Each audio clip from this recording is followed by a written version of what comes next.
Hi, everybody.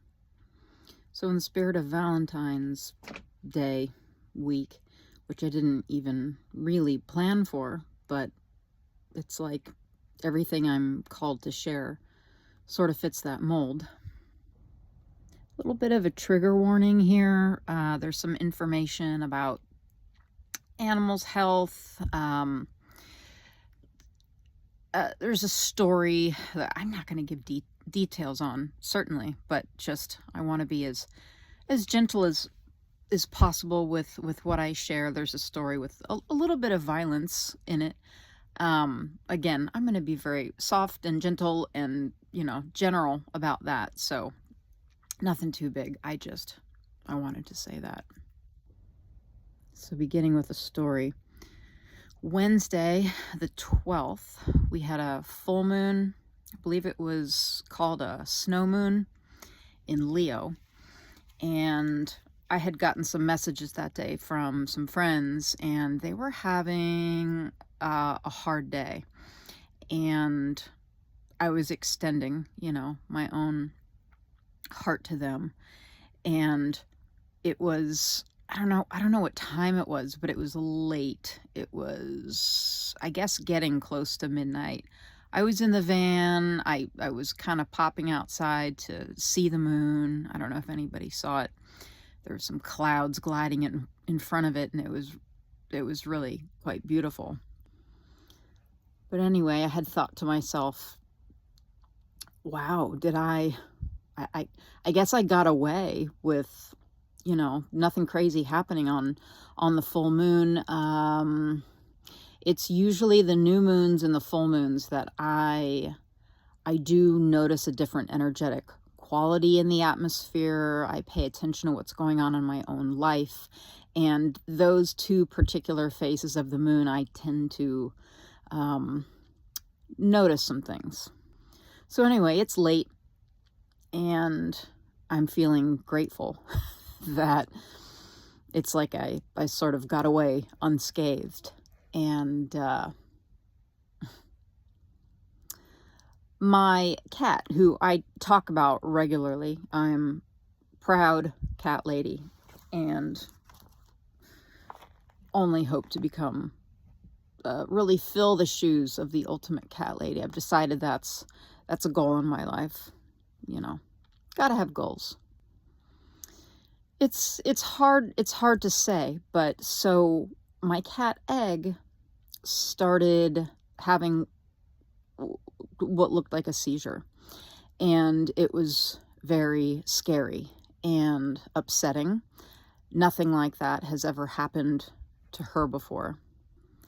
And how interesting that I had just thought, wow, I really got away during this full moon, without any big event, any big emotional upset.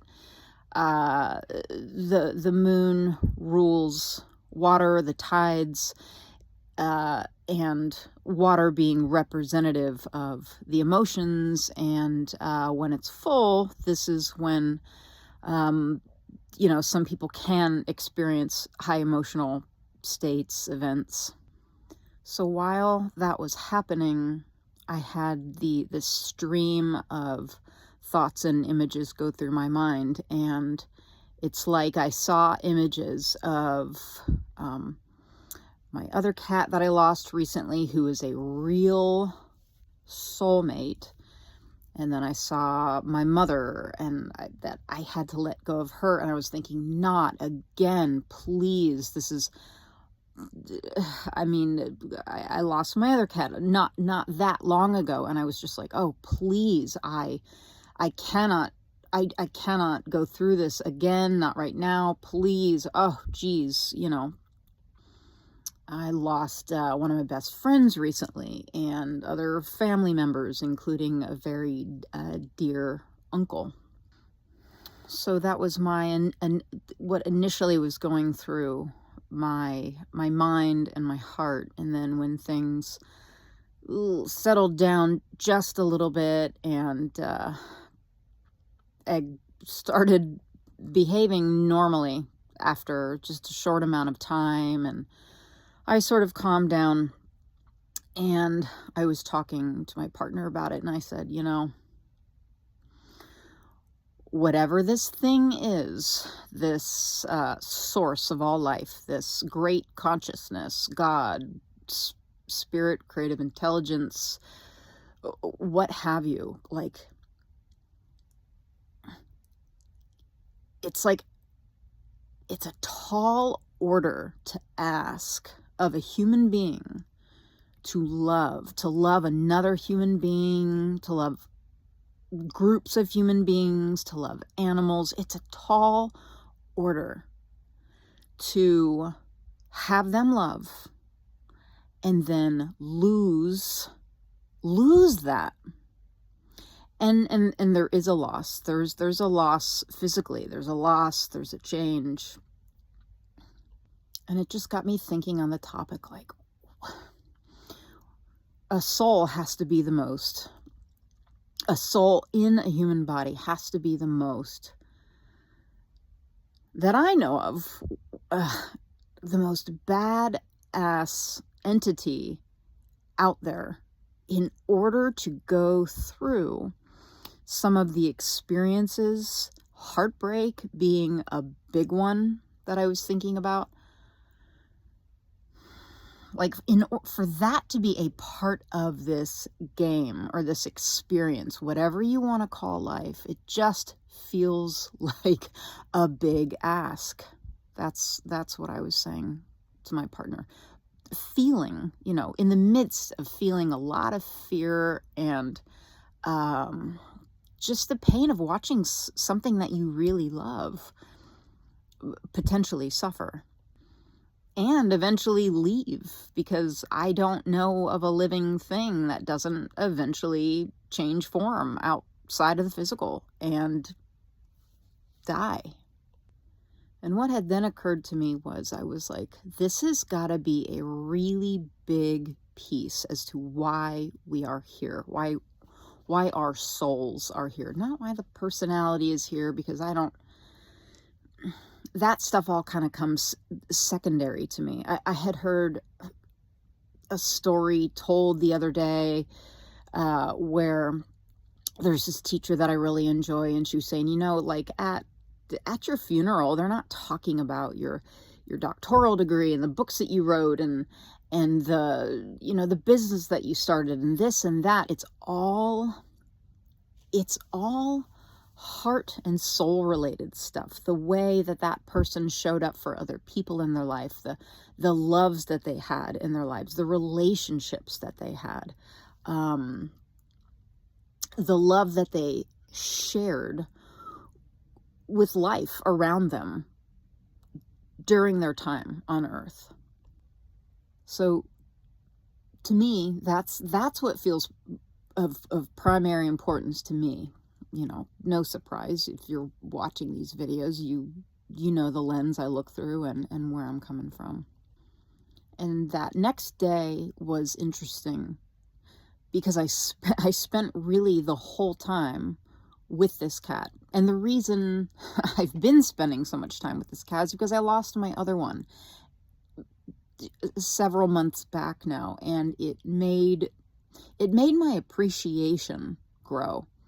And so this day after the full moon, I spent the entire day being very present, paying close attention to this animal. And I felt so much energy of appreciation and love. And I was just, because when you get busy, you can just, you can overlook things. I mean, I get that way. And I'm busy on my computer and I don't, the cat wants to play and I'm like, not now. But I spent that whole day in this heightened state of appreciation and love. And it was a direct result of what had happened the night before. It felt like a positive and a negative force, or a negative and a positive force. It's like there was this cause and then the effect from the cause. And I was just watching these two, I don't know, energetic elements work together. There was this big scare and there was all this what felt like heartbreak, and then this unleashing of all of these higher consciousness feelings the next day. I had heard this other story. This is another reason for the trigger warning. No details here, but I'd heard a story of this week of a woman who went through a really horrific experience. Some of the more of the horrific experiences that one can go through on this planet, and she was harmed physically, emotionally, and mentally by another human being. And she had to face this human being in court. And this woman, and she could barely do it because she had to go through years worth of rehabilitation in order to learn to walk and speak again. It was the speaking that she said, was the most difficult thing for her to relearn to do, and it's still, you can tell, very difficult. And this story really hit me because this woman very quickly, and it was not easy for her, she said, but she very quickly forgave this man that had harmed her. And I just was thinking to myself, could I do that? You're looking at her physically changed. You can hear and see this struggle that she has gone through to relearn the basic things such as walking and speaking again. And I just started crying, and I thought, how did you do that? And then suddenly out of my mouth, I was like, you did it. You did it. And I was like, wait a minute, where did that even come from? What do I even mean by saying you did it? But it occurred to me that like my soul was speaking to hers on this most elemental level. And I was like, these are some of the highest achievements that we can achieve on this planet. Instead of her living with this hatred and resentment toward this person. And she said, I'm not going to live with that poison in my body. She decided to forgive, and she is now sharing that experience publicly. And I was really blown away by that story. And that word forgiveness can be funny to me. That's almost like that term letting go. It took me years to figure out. I'm like, what does that mean to let go? Can somebody tell me how to do this in some sort of practical terms? And I had heard two different definitions of that word forgive. And it's the giving up of hope that the past could be any different. Like, you're not wishing to change the past. You're not pissed off or regretful that the past was what it was. You're just saying, that was what it was, and I can accept that that's what was, and right now is what is. So the releasing of hope that the past could be any different than it already is. So these stories had been on my mind, on my heart, and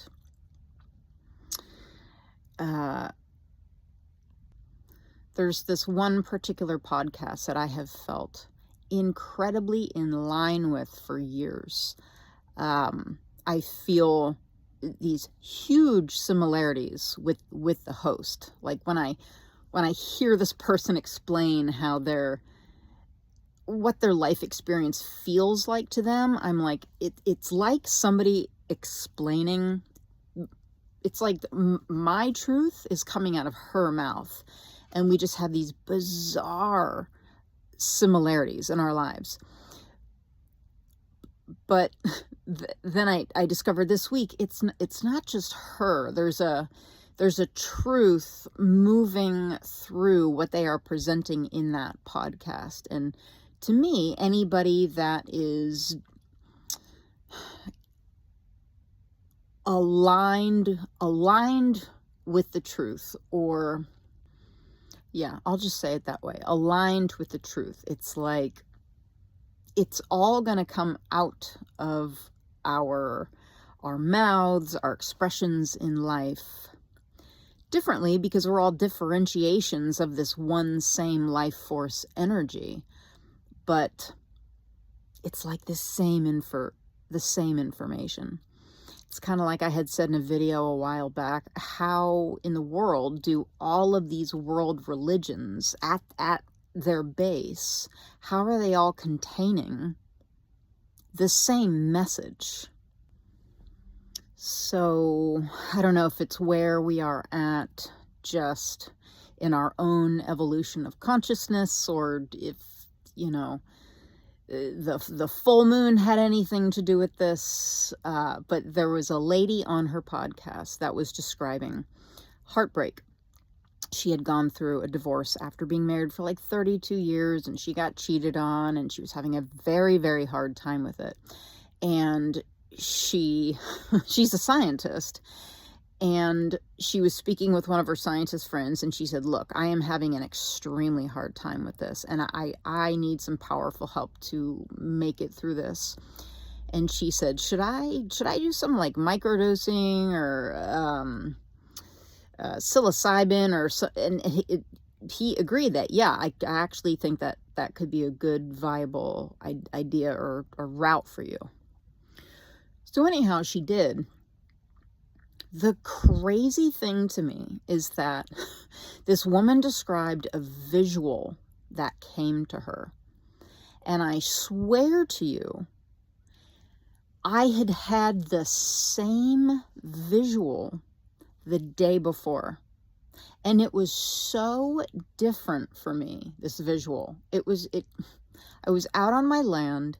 It was early in the morning, and I was just sitting still and looking outside at the land and just being very quiet. I was preparing to meditate, but then I wound up I wound up sitting and staring and just being very present with what I was looking at. And I thought, I'm going to do an eyes open meditation.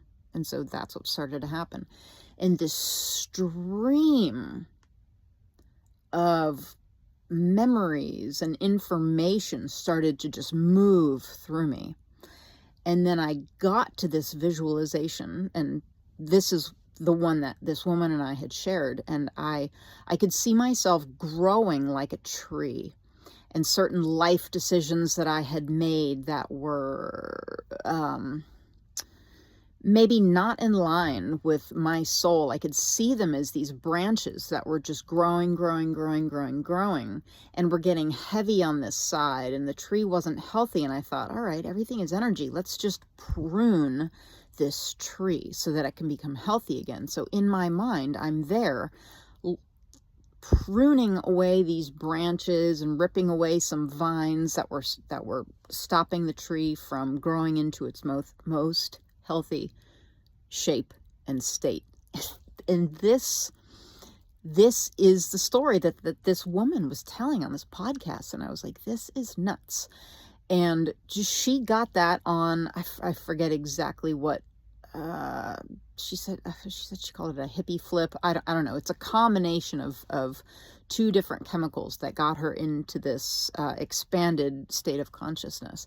And I thought, how freaking interesting that we both came to the same thing. But to me, those chemicals or plant medicines or whatnot, I think they can all be an entryway into this larger expanded state that we can all get into. To me, it feels like they're all steps on a ladder, and I feel like I've done a whole lot of drugs in my life. That was a huge part of my past, and so I've got experience with all of that. But many years ago, I came to a place where I was like, this is not my path anymore. But it's fascinating to me how I am achieving or can achieve those same experiences with all of my own internal faculties. I don't need to take something externally to encourage that. Again, nothing wrong with doing that. I love drugs. But they're not necessary. And to me, they're steps on a ladder. Again, to me. So it's been a couple of weeks now that maybe more than a couple of weeks, that I have been experiencing like a shift in the quality of the energy on the planet, because these visualizations that are happening, it's like during and not during a meditative state. It's like the quality has shifted. I've moved through a lot of root issue stuff. It's like things in my childhood. I've had visualizations of my parents and how I was raised and what my life journey has looked like and where I'm at inside of this life journey now. And I've heard others talk about these same root issues that have been coming up to be released, to be pruned in some way. And to me, they must. Like, I'm literally pruning trees out on my land, and I'm seeing what happens to these trees when they're not cared for. There's a lot of sick trees and ones that start to develop these really huge thorns. And I'm not an arborist or anything, but in order, to get these trees to remain in the most healthy state, it's like they require a level of pruning or care. Arborist? Is that the right word? You know what I mean. A tree person. So, a little bit of an energy update from me, from like a right-brained personal perspective. And interesting that all of this stuff that feels like it has to do with the heart came up for me. That whole topic of the podcast, which I'm considering sharing with the Evolving Your Consciousness. I will. It's either this week or next. I haven't even decided yet, but there's 2 podcasts I want to share, and one is right-brained. It's this one talking about heartbreak and the antidote with which this scientist is sharing as awe or beauty, as the antidote to the heart-breaking open. It's kind of like when I was with the cat and I had that heartbreak that night, and then the next day I'm grateful that I was able to be open enough instead of really upset and scared. And I don't know, I can see myself running away from a situation like that and kind of ignoring the cat a little bit. I think I've done that before. Something is so painful that I can't even face it. I can tend to just sort of ghost away from it so that I don't have to deal with feelings like that. But something about me was able to stay open enough to experience the awe and beauty with this animal that next day. And the other podcast is very left-brained. It's from a physicist who has worked with the Monroe Institute, and he is explaining in his own way consciousness. And it's just, I love this information because it's been very gratifying to see in my lifetime science and spirituality come together as one thing. It's not and or anymore. It's or either or. It's yes and. Same thing explained in 2 different ways, from a energetically feminine perspective and an energetically masculine perspective, or right-brained and left-brained. I like to hit this topic from both sides. Heartbreak has been up in the collective after the election, and so many things changing and feeling unsteady and unstable and new and uncertain. And I'm going to keep that in mind because I experienced a lot of that right after the election, the inauguration. It just felt like there was so much upset in the air it felt like I was breathing it, and it was just getting into me, and I was just having to process it all.